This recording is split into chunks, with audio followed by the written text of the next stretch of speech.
I've checked out a lot of innovative gaming mice, from ones with OLED displays, ones that are crazy lightweight, and even ones with plenty of modular aspects to them, but none with a joystick. That's right, this Asus Chakram has a joystick on the side of it. It's something that I and many others have thought about before as a pretty interesting idea, so let's see if it's actually any good. But first, if you haven't already, consider subscribing for more videos like this one every Monday, Wednesday, and Friday. So, a joystick on a mouse then. Like I said, me and plenty of other people have thought about this idea before, and at least the concept anyway seems pretty cool. You know, the idea of being able to play your entire game just on one hand with your mouse does seem like an interesting idea, although I'm not sure that the Chakram has it quite right. Now, you are able to set it up in a couple of ways. First is as an analog joystick, like you would a standard controller, and the other is a digital joystick, which is essentially a sort of four-way D-pad where you can map individual key presses or whatever else you want to each of the four directions that it has.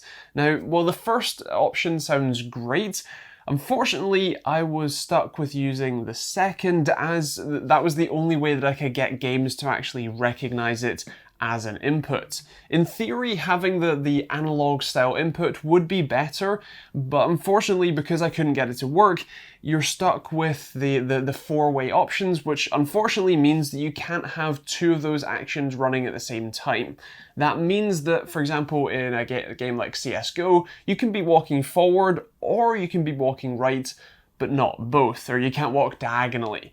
Now, that's not too much of a problem in CSGO. I mean, sort of basic gameplay doesn't really need diagonally walking, but when you're playing a game like Project Cars 2, where you can't accelerate and steer at the same time, that's a pretty big problem. Now, with that said, you can hot swap them in theory anyway. The way that you do that is not by pressing a nice and easy button on the top or anything, it's by lifting the mouse up off of your desk, holding the D-pad button and pressing either middle mouse button or the two side buttons to switch profile.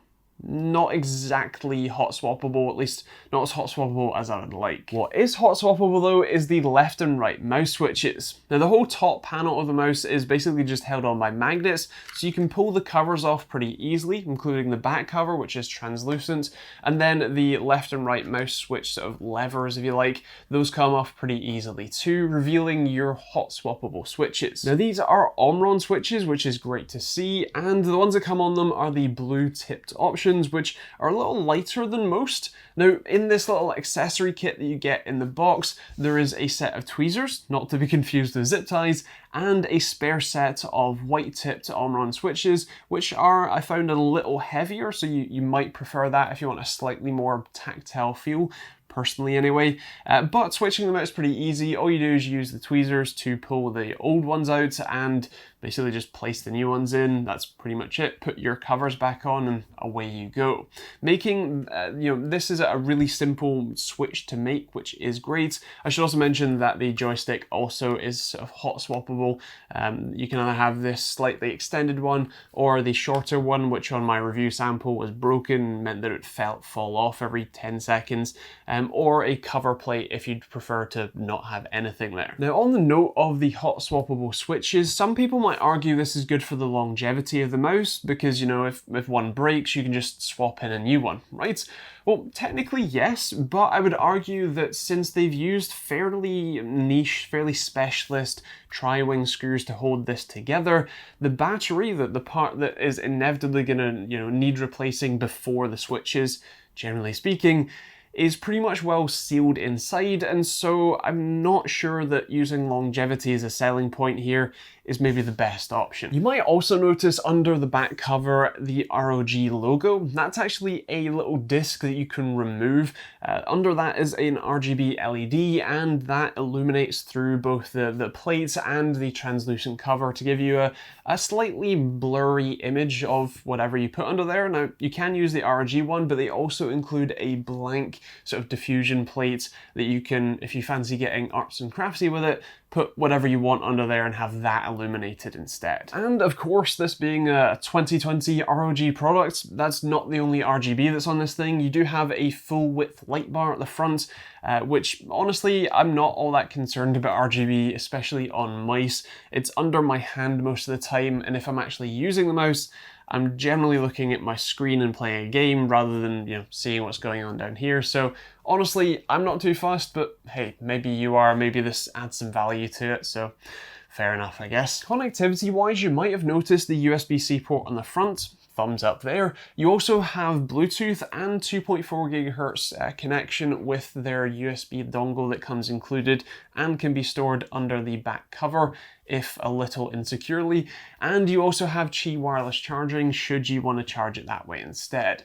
In terms of battery life, Asus claim around 79 hours of gaming if you turn off the lights, and that realistically translates to you're probably going to want to charge it once every week or two while gaming if you don't opt for the wireless charging option. But what about playing with it as, a normal gaming mouse?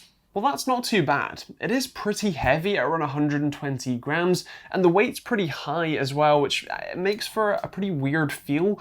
It wasn't the most, let's say, comfortable experience, and actually the shape is a little weird as well. Even for my relatively large hands, I could barely reach the thumbstick, so I'm not quite sure how I feel about it. Gaming on it was fine. I wasn't hitting any, great flick shots and was a little bit difficult to get used to, but it tracks well, and I think personally, I see this as a sort of jack of all trades. It's not really specialized to one genre of game. It's definitely not a lightweight gaming mouse, but it's also not necessarily a MOBA or RTS style mouse or anything in between. I think it's a decent all-rounder, but not great at anything in particular. So it's feature packed and from Asus, which must mean that it costs a pretty penny, right?